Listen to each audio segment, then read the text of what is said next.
আমার সম্মানিত ওস্তাদজি, আমার পিতা সমতুল্য, যার কাছে আমি বিশেষ করে আলেম ফাজল লেখাপড়া করেছি, আমার ওস্তাদ হুজুরকে যখন আমি বলি এখানে আসার জন্য, হুজুর মনে হয় যেন আমার বাড়িতে যাচ্ছে।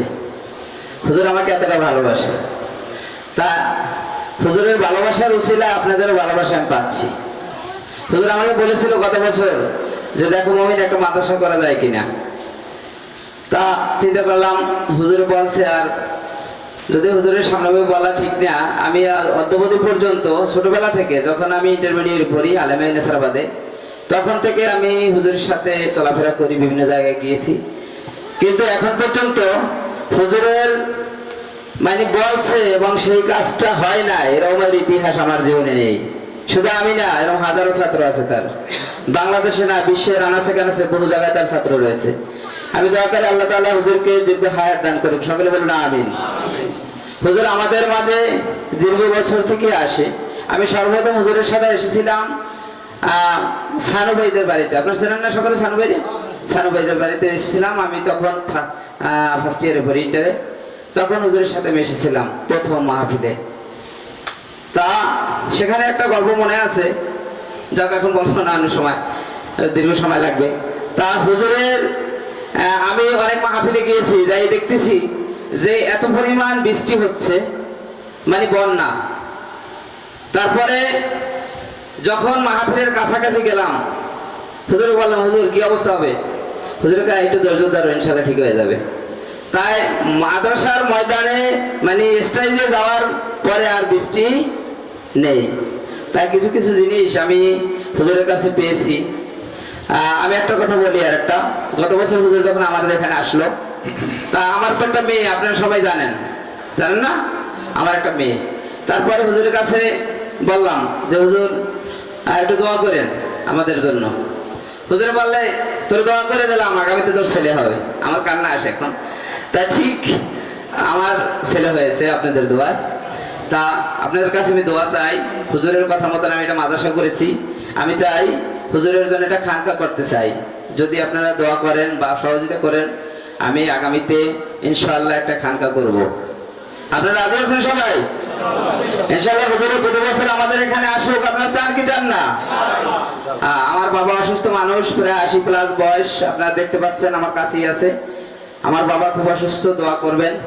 আমি আমার বাবাকে সর্বোচ্চ চেষ্টা করে ভালোবাসার জন্য।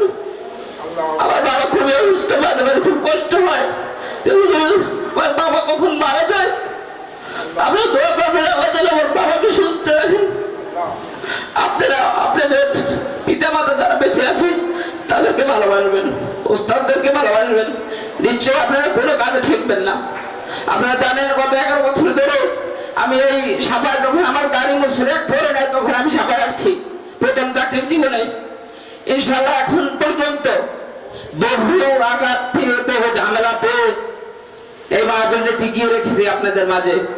শুধুমাত্র হুজুরের দোয়া করতে, আমার মাথায় পৌঁছাতে তো বাবা কিছু হবে না, তো পারবে, সে হুজুরের আশা রেখে এবং আমি মুরব্বী আপনাদের সভাবাসীর গুলবনিয়া সকলের এই দোয়া নিয়ে আমি কিন্তু প্রতি বছর চালিয়ে যাচ্ছি। এবছর চিন্তা করছিলাম যে মাহফিল মনে হয় করতে পারবো না, কারণ আমাদের কোনো ডোনার নেই, আমাদের কোনো সেই রকমের টাকার কোনো নেই, উৎস নেই। কিন্তু তবু আমি একটা যে জানি যে হুজুরে বলছে যে পারবা ইনশাআল্লাহ, এই নিয়ে এগিয়েছি। ইনশাআল্লাহ আমাদের মাহফিল চলবে। আমি যতদিন বেঁচে আছি আমি চেষ্টা করব আপনাদের জন্য এইরকমের একটি মাহফিল উৎসাহ দেওয়ার জন্য। কারণ আমি চাই একটু হলেও, আমি হয়তো অতটা আমল করতে পারি না, কিন্তু আমি চাই যে কিছু হলেও মানুষের হয়তো বা কারো দোয়া, কারো কোন খেদমতটা আমার কবুল হয় আমি জানি না, এই খেদমতের উলিয়ায় যেন আমার বাবা মা, আত্মীয় স্বজন, ওস্তাদদেরকে আমাকে মাফ করে দেয়। শুধু আমি ইচ্ছে চাই, আমার কোনো আশা নেই। আমাকে বছর এটা গুজব উঠেছে, আপনারা জানেন, অনেকে ফেসবুকে দেখেছেন যে আমি চেয়ারম্যান ইলেকশন করব। আমি একজন গভর্নমেন্ট চাকরি করি, আমি কি কখনো পারবো নির্বাচন করতে? তা আমার এরকম আশাও নেই যে আমি নির্বাচন করব। আপনাদের শুধু দোয়া চাই যেন এই মাহফিলটা টিকে রাখেন এবং ইসলামের কিছু কাজ হয়। আর একটা বিষয় হচ্ছে, হুজুরের ইজাজতে যখন আমি মাদ্রাসাটা করেছি, মাদ্রাসায় ছাত্র সংখ্যা একটু কম, নতুন প্রতিষ্ঠান, তা আপনারা জানেন কাশেম হুজুরের মাদ্রাসা সেক্রেটারি মহোদয় আসছিল সেদিন উদ্বোধন করার জন্য। হুজুরে আসার কথা ছিল কিন্তু ঢাকা থেকে হুজুর আসতে পারে না, অনেক দেরি পথ।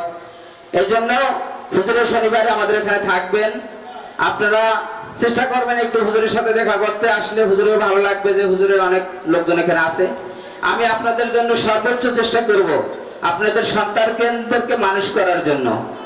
আমি আমার যাদেরকে শিক্ষক রেখেছি আপনারা তাদের হাঁটা চলা সবকিছু দেখবেন, মেধা বিচক্ষণতা সব দেখবেন।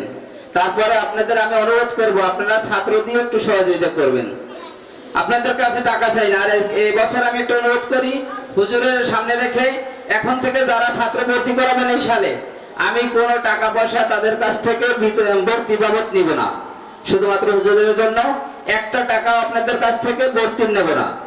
আপনারা ছাত্রদের ভর্তি করে দিবেন। আপনারা দেখতে পাচ্ছেন আজকের আসর থেকে আমার ছাত্ররা গজল কেরাত পড়ছে।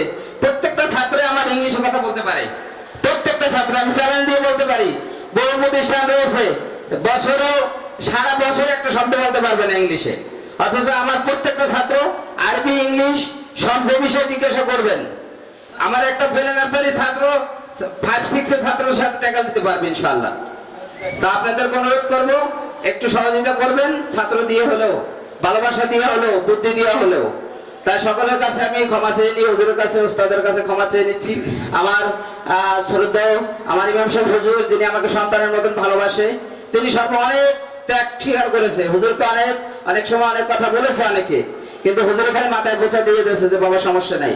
আজ যারা অন্যায় করেছে মাহফিল জ্বালাইয়াও দিতে চাইছিল এক সময়, কিন্তু তারা আজকের কিন্তু নাই। তাই বিষয়টা খেয়াল রাখবেন। যদি পারেন ইসলামে হুজুর একটা কথা বলছে, ইসলাম মসজিদ মাদ্রাসা কোরআন এতে নিয়ে খেলা করা যায় না। আপনি পারবেন না, টাকা দিবেন না, কিছু করবেন না, কিন্তু কারো ক্ষতি করবেন না, এটা অনুরোধ। কারণ আগুন নিয়ে খেলা করতে নেই, বিষয়টা একটু খেয়াল রাখবেন। ধন্যবাদ সকলকে। আমার পাশে রয়েছে সিদ্দিক ভাই, ওইখানে একটা মাদ্রাসা প্রতিষ্ঠাতা, এবং আমার যে চেয়ারম্যান ইদ্রিস সাহেবের বড় ভাই, তার জন্য দোয়া করবেন। এখানে যারা রয়েছে সকলের প্রতি আমার আন্তরিক মোবারকবাদ। আসসালামু আলাইকুম ওয়া রাহমাতুল্লাহি ওয়া বারাকাতুহু।